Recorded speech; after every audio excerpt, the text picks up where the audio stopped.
भविष्यावर बोलू काही कार्यक्रमात संपदा सगळ्यांचं स्वागत करते आणि राशीचक्रकार शरदजी उपाध्ये यांचं सुद्धा स्वागत करते। तुम्हाला माहिती आहे आपल्या या मालिकेत सध्या राशी चालू आहेत। या राशींपैकी तिसऱ्या क्रमांकावरची राशी जी आहे त्याच्याविषयी आज आपण चर्चा करणार आहोत। मिथुन।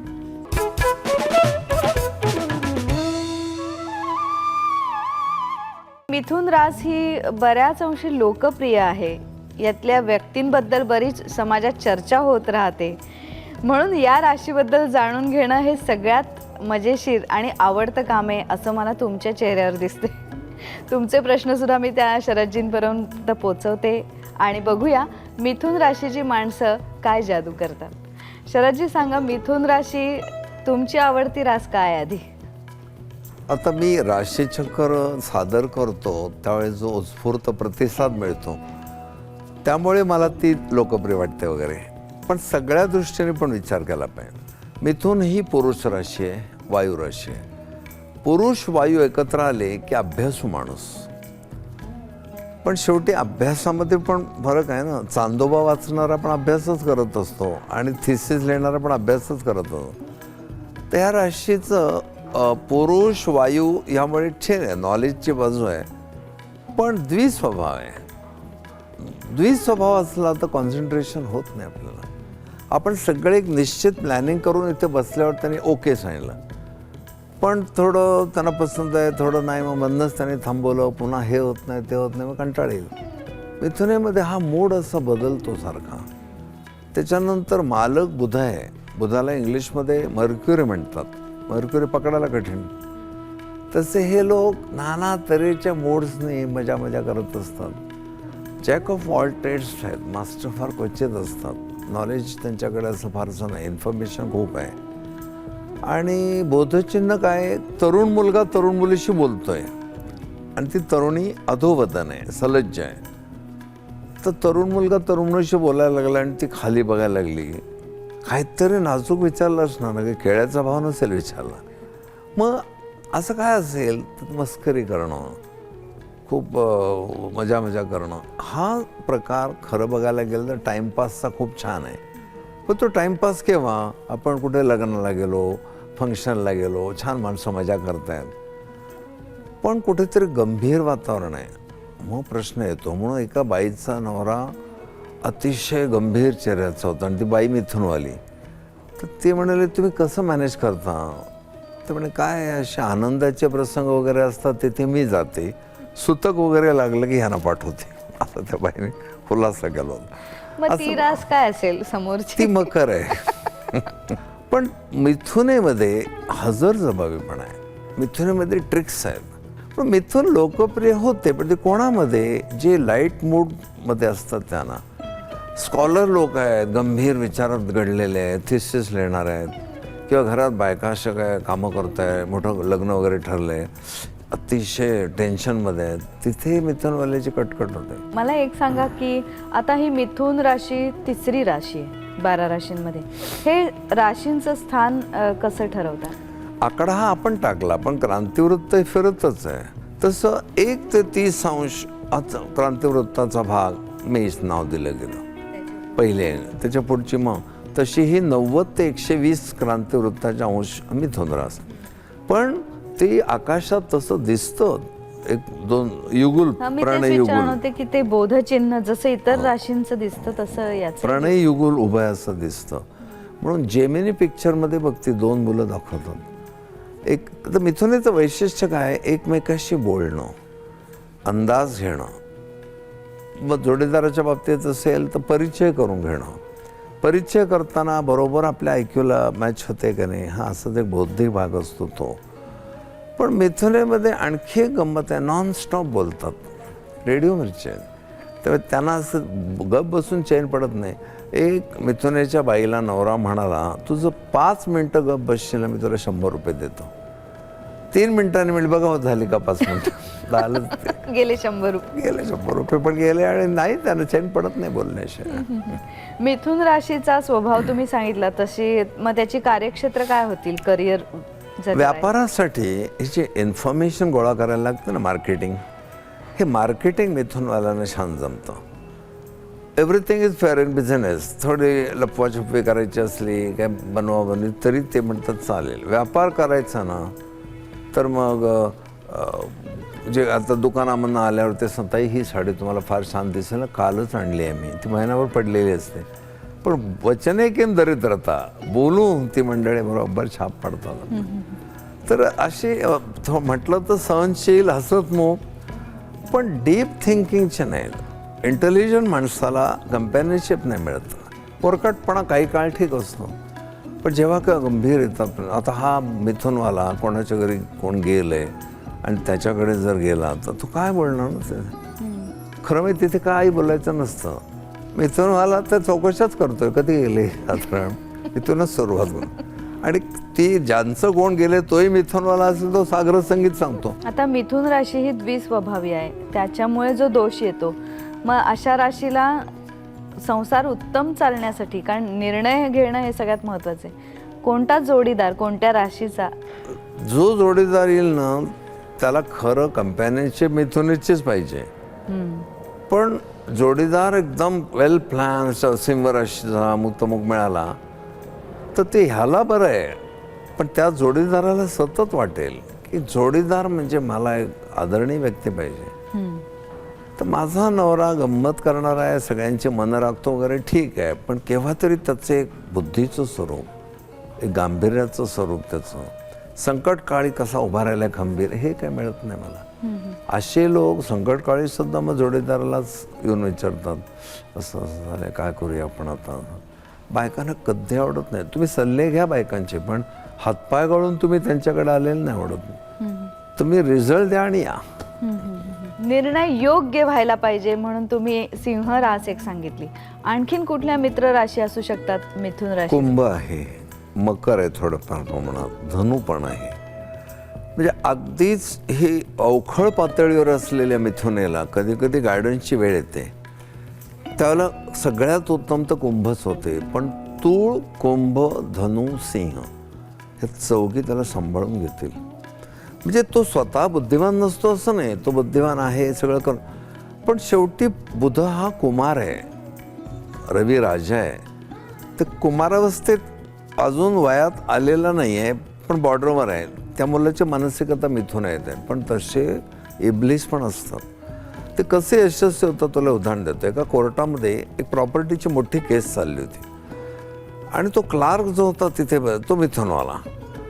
ते एक मारवाडी गृहस्थ आला आणि म्हणाला, तुमच्याकडे साधारण 93चे वगैरे असे पेपर्स असतात का जुने रेकॉर्ड्स काढता तुम्ही? तर ह्याने लगेच ओळखलं काहीतरी काम आहे. तो वरच बघायला तयार नाही, खाली लिहित होता. आपली न्यूसन्स व्हॅल्यू कशी वाढवायची यांना कळतं. त्याने परत सांगितलं, दादा 93चे काय पेपर्स तुमच्याकडे मिळतील का? तर कोर्टात काय असतं ते कधी कधी असं होतं, हेड ऑफिसला ब्रांच ऑफिस विचारतं की खूप रेकॉर्ड साठलं आहे, आता गरज नाही, तर आम्ही आता फाडून टाकू का, ते नाश करू का त्याचा? तर हायकोर्टचं उत्तर येतं वरच्या ऑफिसमधनं की तुम्ही सगळी प्रॉपर म्हणजे फाडून टाका, पण प्रत्येकाच्या 2-2 कॉपीज ठेवा. तर भाई ह्यालाही कळायला पेपर्स आहेत का नाही. मग तो त्याने काय केलं, एक 10 रुपयाची नोट ठेवली. दादा 93चे पेपर्स आहेत का? तरी त्याने वर बघितलं, काय नाही असू दे, माझ्या तपकिरीचा खर्च पण नाही, हा तपकिरीचा खर्च माझा डबल आहे ह्याच्या. त्याच्या लक्षात आला भूक मोठी आहे. 100ची नोट ठेवल्यावर दादा वर बघण्याच्या मनस्थितीत आला. तरी कटकटलेला, म्हणाला, ते काय एवढे जुने पेपर्स कुठे ठेवतात, आता काय साल चालू आहे? 500ची नोट काढली त्याने ठेवले. 4 ती तो एक माणूस पटसाबच नोटा काढतोय, याने ओळखला मोठा खटलंय. आणि त्यांनी काही केले ऐकलं नाही तर तुला आश्चर्य, 10,000 रुपये जेव्हा समोर ठेवले तेव्हा हा म्हणाला, तुम्ही जाऊन या 2 मिनिटात. तो गेला आणि आला तर सगळे पेपर काढून ठेवले होते. पण त्यापूर्वी काय झाला, पैसे खातो म्हणून त्याची बदली जज साहेबांनी इकडे केली होती रेकॉर्ड सेक्शनला. त्या धूळ खाण्याच्या त्या सेक्शनमध्ये कोण पैसे, तर तो काय म्हटलं साहेबांना, साहेब माझ्या इथे जर पैसा असेल ना तर ते रेकॉर्ड सेक्शनला पण मिळेल मला. आणि ते पैसे घेऊन जज साहेबांना गेला रात्री, साहेब चला बिअर प्यायला जाऊ, तुम्ही इथे ट्रान्सफर केले म्हणून एका दिवसात 10,000 मिळाले, आणि कुठे असतो मी तर काय मिळाले असते 100-200 रोज मिळाले असते. कपाळाला हात लावला, परत त्याला पहिल्या ठिकाणी आणला. पण त्या माणसाने गेल्या सगळा अभ्यास केला होता. काय कुठची केस आहे, काय आहे, अमुक तमुक पेपर्स. हा अभ्यासूपणा आहे ना, तो मिथुनेकडे आहे. पण अभ्यास फायद्यासाठी. मिथुनेचा मुलगा आपल्याला सिलेबसमध्ये काय तो नॉलेजसाठी अभ्यास नाही करणार. परीक्षेला गेल्या वेळेला हे प्रश्न आले होते, यावेळेला हे येणार नाहीत. परीक्षेपुरता अभ्यास असं म्हणून. मिथुन राशीच्या व्यक्तींना कोणते आजार होऊ शकतात साधारण? साधारणपणे फुफ्फुसावर पडणारी राशी आहे. डीप स्मोकिंग कधी करू नये. स्मोकिंगचा इन्व्हेरेबली वाईट परिणाम मिथुनेवर पहिल्यांदा होतो. जसं वृश्चिकवाल्यांना वेश्यागमन केल्याने बाकी अनेक लोक करतात, पण ह्यांना त्रास होऊ शकतो. तसं सिगरेट ओढल्यानंतर काही लोकांना काहीच होत नाही जन्मभर. त्यांच्या कुठे फुफ्फुसाला एखादा बारीकसा पॅच दिसतो, मग तो काय आहे, TBचा आहे का कॅन्सरचा आहे, इन्व्हेस्टिगेशन करता येईल. पण lungs are in constant need of special care. लंग्सची काळजी घ्यावी. काही बरेच दिवस खोकला जात नाही, स्क्रीनिंग करून घ्यावं. म्हणजे आपल्याला कळतं मिथुन आहे ना, तो फुफ्फुसाच्या बाबतीत अजिबात निष्काळजी राहू नको. खूप बोलणं, खूप फुफ्फुसावर ताण पडेल असं वागणं, हे तंबाखूचे एक बरेचसे दुष्परिणाम होतात. ते मिथुन आल्यानं होतात जास्त. साधारण शिक्षकी पेशा असतो, तो खूप बोलायला लागतं, पण खडूची ॲलर्जी होते, तो फुफ्फुसाशी जातो संबंध. तर अशा व्यक्तीला तुम्ही काय सल्ला द्याल? मेडिकली कितपत ते प्रूव्ह झाले कल्पना नाही, पण मुळात मिथुनवाला शिक्षक नसतो, मिथुनवाला गाईड असतो. गाईड घेऊन पास होण्याची कला मिथुनवाल्यांकडे. खूप अभ्यास करावा. आपल्याला का लावलंय सिलेबस? तर मे महिन्याची सुट्टी चालू आहे ना, मी आता 9वीत गेलोय, तर आधी अभ्यास करायला काय हरकत आहे? तर विषयाची गोडी नाही, पास होणे. म्हणून पास होण्याच्या काय काय ट्रिक्स असतात. हे मिथुनेचं वैशिष्ट्य आहे. म्हणजे असं म्हणत नाही मी मिथुनेचे लोक अभ्यासू नसतात, पण कमर्शियल सगळा दृष्टिकोन असतो. म्हणून मिथुनेला कॉमर्स फार लागतो. म्हणजे व्यवहाराला जे उपयुक्त तेवढंच फक्त ग्रहण करत राहायचं. या राशीसाठी कुठल्या नक्षत्राचा काही फरक पडतो का? आता त्याच्यामध्ये आर्द्रा नक्षत्र आहे, हे अतिशय पॉवरफुल आहे. म्हणजे मिथुन ही इंटेलिजंट म्हणून आर्द्रामुळेच ओळखली जाते. आता हे सबंध वृषभेचं कंटिन्यू होतं ना, मृग नक्षत्र, मग ते मिथुनेत पण कंटिन्यू होतं. मग आर्द्रा आहे, पुनर्वसू, मग अशी होतात. पण बाकीचे नक्षत्र प्रभावी नाहीत, आर्द्रा अतिशय प्रभावी आहे. म्हणून ज्यांचा बुध मिथुनेमध्ये आर्द्रा नक्षत्रात असतो, स्मार्ट पोर असतं. आणखीन पुढे महत्वाचा प्रश्न आहे, पण त्याआधी शरदजी एक किस्सा सांगतात मिथुन राशीच्या लहान मुलांच्या बुद्धिमत्तेचा. म्हणजे लहान मुलांची पण बुद्धिमत्ता बघून आपण थक्क होतो. शाळा मास्तर असतात ना, त्यांनी एक गोष्ट लक्षात ठेवावी, आपल्या वर्गात मिथुनेची मुलं असतील तर फार सांभाळावं. एक शाळा मास्तर वर्गात आले आणि काय सुरसुरी आली, त्यांना मुलांची चेष्टा करायची. ते म्हणाले, मुलांनो मी तुम्हाला एक प्रश्न विचारतो, नीट उत्तर द्या. 70 किलोमीटर वेगाने एक गाडी स्टेशनमध्ये घुसते, 100 मीटर लांब प्लॅटफॉर्म आहे, तर माझं वय किती? एक पोरग ताबडतोब म्हणलं 40. मास्तर खुश झाले, अरे कसं ओळखलं? आमच्या शेजारी एक हाफ मॅड आहे, त्याचं 20 आहे. काय वास्तवाचं झालं असेल बघ. म्हणजे इतक्या अल्प काळात हे कसं यांना सुचतं वगैरे, देणगीच आहे, हे काही विचार करून येत नाही.